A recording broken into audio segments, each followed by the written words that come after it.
I recall reading in a book by President Kalam and Pramukh Swamiji a great line. Every civilization is only one generation away from extinction.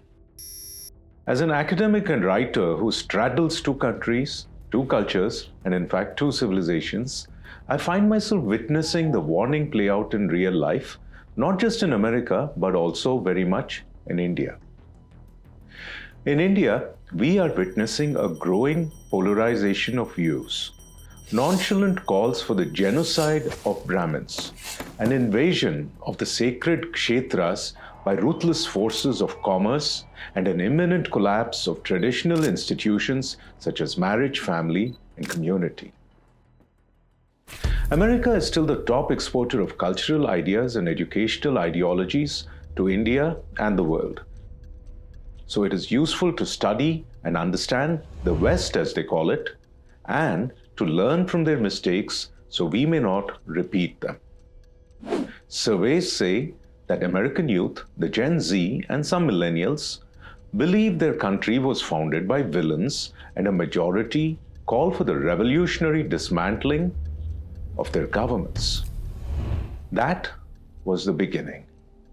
Now, we are witnessing an even more powerful display of civilizational suicide by young Americans. It is frankly not just their civilization, but even common humanity that is in danger. After the brutal October 7 attacks on Israelis by Hamas terrorists, about 50% of Americans between the age of 18 to 35, Gen Z and millennials, said the attacks were justified. In other words, the future of America has crossed a cognitive horizon where they do not see murder as murder. A major reason for this moral disorientation of the American youth is the ever-widening generation gap and the inability or indifference, as the case may be, of parents and elders in transmitting knowledge, moral, cultural, and intellectual, to the young. Now, one might say that every generation of parents and teachers complains that they can't control their teens and that there's a huge generation gap. But then, if you compare the changes between two generations that had their teenage years in 1950 and 1970 with two generations that went through their teenage in, say, 1990 and the 2010s, you'll see both are not same. As the American psychologist Jean Twenge brilliantly captures in her book, the sheer scale and speed of technological change has been devastating to what we would call intergenerational continuity. What might be the single most important cause of this devastation? The movie Oppenheimer showed us about the making of the most powerful weapon of the 20th century, the atomic bomb. But in our time, the most powerful, destructive, and dangerous weapon is not a bomb, but something we are all walking around with in our pockets and picking up every few minutes, every single day of our lives. You guessed what I'm talking about. Yes, I mean our small, useful, irresistible, omnipresent smartphones. In his new book called The Anxious Generation, Professor Jonathan Haidt has made the unsettling claim that there is clear evidence, not just correlation, but actual causation of an alarming spike in mental health crises among teens in many countries, starting from soon after the time that smartphones were introduced. These phones, loaded with highly engaging and visual social media apps like Instagram, not only isolate teens physically, by forcing them to look into their screens and reducing real-life social interactions, it also reconnects them virtually to a vast world of mostly strangers. For boys, it is disappearance from real life into online games. For girls, it is a world of appearances and approval-seeking, Instagram mostly.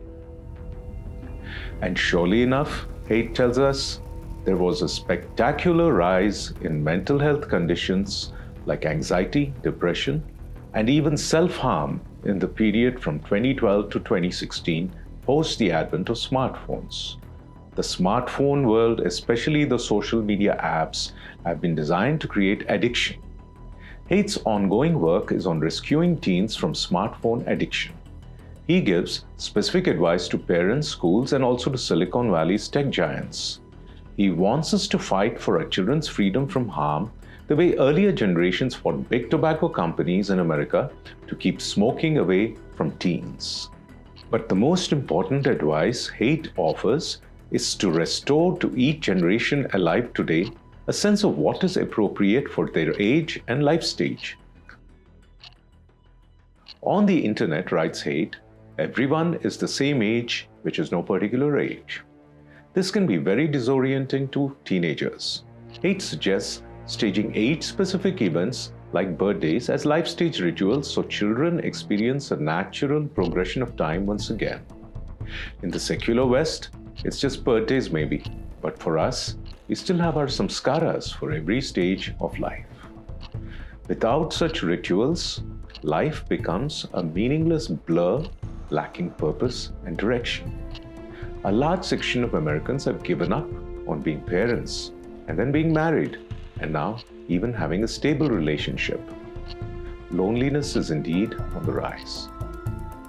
So the best way to avoid generational confusion and ensure civilizational survival is to do your duty as befits your age and life stage, at least 2 generations living together for as long as we can in time.